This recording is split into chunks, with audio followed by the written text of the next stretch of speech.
بسم الله والحمد لله والصلاة والسلام على أشرف خلق الله سيدنا محمد وعلى آله وصحبه أجمعين. ازيكم حبيباتي وحبايب قلبي؟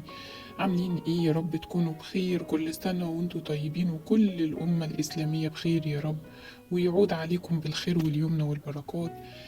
إيه يا جماعة، المفروض الفيديو ده كان ينزل من بدري، بس للأسف أنا اتأخرت فيه بسبب تعبي، اعذروني. النهاردة هنتكلم عن التجهيزات اللي بحقه حقيقي، تجهيزات شهر رمضان اللي بجد واللي ملحقش يلحق. وإن شاء الله ربنا يعيننا جميعا على الصيام، وربنا يتقبله منا جميعا يا رب. بس هي دي التجهيزات، وربنا يتقبل منا، مش تجهيزات الخضار واللحوم والتفريزات. أول حاجة يا حبايبي الصلاة، ودي أحب الأعمال إلى الله، إن الواحد يصلي في وقته. أول ما يأذن الأذان تقوم على طول تصلي وتقرأ آية الكرسي بعد كل صلاة. ليه؟ لأن من قرأ آية الكرسي دبر كل صلاة مكتوبة لم يمنع من دخول الجنة إلا الموت. عشان كده بوصيكم يا حبايبي إنكم تسبحوا ربنا وتقرأوا آية الكرسي بعد كل صلاة. تاني حاجة السنن، اللي هي سنة الظهر وسنة الفجر وسنة العصر وسنة المغرب وسنة العشاء، وبرضو مكتوبين قدامكم: 2 قبل الفجر، 4 قبل الظهر، و2 بعد الظهر، و2 بعد المغرب، و2 بعد العشاء. والتراويح طبعا: وما زال عبدي يتقرب إلي بالنوافل حتى أحبه. ربنا يحبنا جميعا يا رب يا حبايبي. ولما ربنا يحبنا تخيلوا بقى الجمال والحلاوة اللي احنا كلنا هنبقى عايشين فيها بإذن الله. تخيلوا كده يا حبايب قلبي، ربنا يحبنا، ايه بقى أحلى من كده؟ والله هتلاقوا نفسكوا عايشين في نعيم وجنة ربنا على الأرض لما ربنا يحبنا بإذن الله. تالت حاجة بقى القيام، طبعا دوت أحلى حاجة في الدنيا كلها. ليه بقى ليه منزلة تانية القيام ده عند ربنا؟ لأن ربنا بيتنزل في الثلث الأخير من الليل ويقول: هل من داع يدعوني فأستجيب له؟ هل من تائب يتوب فأتوب عليه؟ يعني ربنا بيبقى بيتنزل في الوقت دوت من بعد الساعة 12 بالليل لحد قبل الفجر، ويقول: يا جماعة، حد عايز يدعيني استجيب لي؟ فيعني في ايه اكتر من كده؟ بتبقى الدعوة بإذن الله مستجابة. فاستغلوا الوقت ده في رمضان اكتر، لان ده شهر عظيم. وكان النبي عليه الصلاة والسلام بيقوم الليل ب11 ركعة، 2 في 2 في 2، وبيختم بواحدة وتر. والأذكار عشان ربنا يطمن قلوبنا: ألا بذكر الله تطمئن القلوب، واذكر ربك قبل طلوع الشمس وقبل غروبها. يبقى اذكروا ربنا قبل المغرب وبعد الفجر، في أذكار الصباح والمساء والاستيقاظ والنوم وبعد كل صلاة.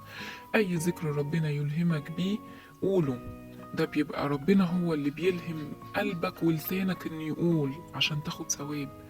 وأحسن بقى ذكر سبحان الله وبحمده سبحان الله العظيم، كلمتان خفيفتان على اللسان ثقيلتان في الميزان حبيبتان إلى الرحمن. يعني كتروا منها على قد ما تقدروا في الشهر المفترج ده. والقرآن طبعا يا جماعة، شهر رمضان الذي أنزل فيه القرآن. نختم بقى بتدبر، يعني نقرأ القرآن كده بالراحة ونتدبر معانيه وآياته، مش نجري عشان نلحق، لا. ولو عايزين تختموه مرة واحدة تقروا 4 صفحات بعد كل صلاة، مرتين 8 صفحات بعد كل صلاة، 3 مرات 12 صفحة بعد كل صلاة.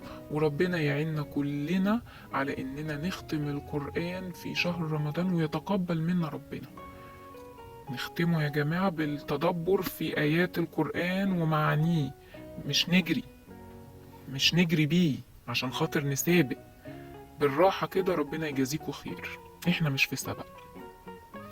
وبعد كده بقى في عندكم طاعات كتير: الاستغفار، الصلاة على الحبيب صلى الله عليه وسلم، والحوقلة لا حول ولا قوة إلا بالله، والتسبيح، وسورة الملك والكافرون قبل النوم. في بقى يا جماعة حاجة جميلة قوي: من بعد ما تصلي الفجر لحد وقت الضحى، لما تقعد في الفترة دي في عبادة تستغفر ربنا وتقرأ قرآن وتصلي الضحى، أجرها كأجر حجة وعمرة. فكتروا بقى من الطاعات، احنا في أيام مفترجة، يعني استغلوا فيها كل حاجة حلوة، كل حاجة تقربنا من ربنا. ونحاول نطهر ألسنتنا وقلوبنا بالذكر والقرآن بإذن الله، وربنا يتقبل منا جميعا. وآخر حاجة بقى معاكم الدعاء.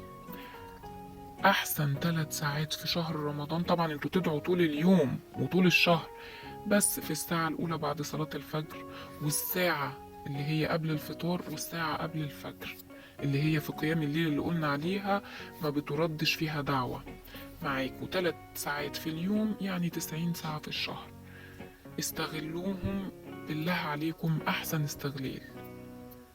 بلاش ننشغل بقى بالمسلسلات والهيافات والحاجات اللي مش هتنفعنا. كل ده يا جماعة اللي بيحبوا يتفرجوا على التلفزيون، ده شهر واحد في السنة، كل ده بيتعاد بعدين. ابقى اتفرج يا سيدي براحتك، بس كفاية عليك الشهر ده العبادة بس. والكلام ده أنا بوصي نفسي بيه قبل ما أوصيكم بيه. أوصيكم ونفسي بتقوى الله، وربنا يجعلنا جميعا من الذين يستمعون القول فيتبعون أحسنه. أستودعكم الله الذي لا تضيع عنده الودائع، وأشوفكم في فيديو جديد إن شاء الله على خير، وكل عام وأنتم بألف خير. أتمنى يا حبايبي بقى تدعموني بلايك وشير واشتراك في قناتي، جزاكم الله كل خير، وتعملوا شير كتير للفيديو ده عشان يوصل لكل المسلمين. دمتم بحفظ الله.